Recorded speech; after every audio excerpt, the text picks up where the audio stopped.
Proyek kereta cepat direncanakan akan selesai dan beroperasi pada tanggal 18 Agustus tahun 2023.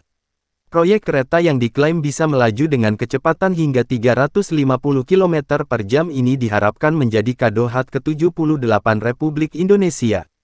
Kereta api cepat Jakarta-Bandung, kita harapkan mulai operasional tanggal 18 Agustus tahun 2023 sebagai hadiah HUT ke-78 Republik Indonesia, ujar Menteri Koordinator Bidang Kemaritiman dan Investasi, Menko Marves Luhut Binsar Panjaitan. Luhut mengatakan, ia juga berkeinginan agar ada pemimpin dari China yang hadir guna melihat saat operasional kereta tersebut. Berikut fakta terbaru terkait proyek kereta cepat Jakarta-Bandung. China minta APBN jadi jaminan utang. Luhut sempat menjelaskan, bahwa pemerintah China meminta agar APBN Indonesia bisa menjamin pembayaran utang proyek kereta cepat Jakarta-Bandung. Masih ada masalah, kemarin mereka China mau dari APBN, tetapi kita jelaskan kalau dari APBN itu prosedurnya jadi panjang makanya mereka juga sedang pikir-pikir lagi, kata Luhut. Luhut mengatakan, pihak kita telah menawarkan alternatif agar penjaminan utang dilakukan melalui PT Penjaminan Infrastruktur Indonesia atau PII. Kami dorong melalui PT PII karena ini struktur yang baru dibuat pemerintah Indonesia sejak 2018. Suku bunga pinjaman 3,4%. Luhut mengatakan, Indonesia gagal melakukan negosiasi terkait suku bunga yang harus dibayarkan per tahun. China sampai saat ini masih bersikuku agar bunga yang harus dibayarkan sebesar 3,4% per tahun. Maunya kita kan 2%, tapi kan enggak semua kita capai. Karena kalau pinjam keluar juga bunganya itu sekarang bisa 6%. Jadi kalau kita dapat 3,4% misalnya sampai situ ya oke, walaupun tidak oke-oke amat ya, ucap Luhut. Ia mengatakan, pemerintah akan tetap kembali melakukan upaya negosiasi penetapan bunga pinjaman ini agar tidak memberatkan keuangan negara.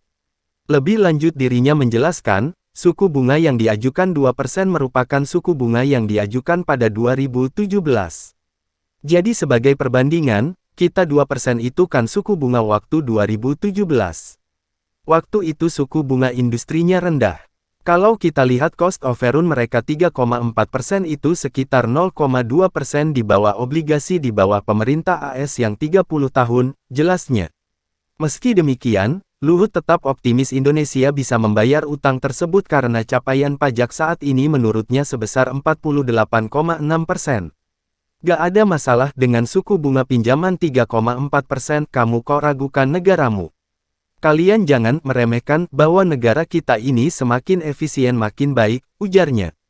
Pembengkakan biaya disepakati 1,2 miliar dolar AS kendati masih akan dilakukan upaya negosiasi terkait suku bunga pembayaran, akan tetapi, hasil kelebihan biaya cost of run untuk proyek kereta cepat telah disepakati sebesar 1,2 miliar dolar AS atau setara 18 triliun rupiah kurs rupiah 15.000 rupiah.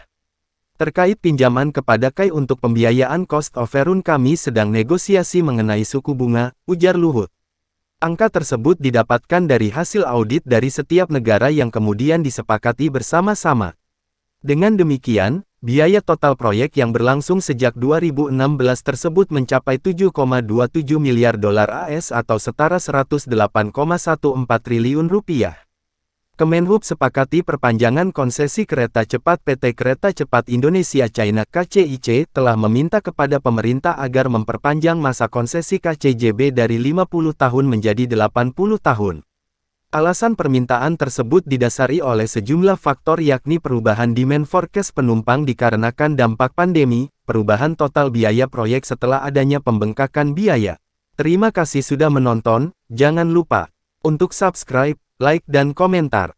Bila kalian ingin menambah wawasan dan mengetahui fakta-fakta lainnya, cek video-video inspiratif di channel ini. Tetaplah menonton, saya akan lanjutkan di video selanjutnya. Terima kasih.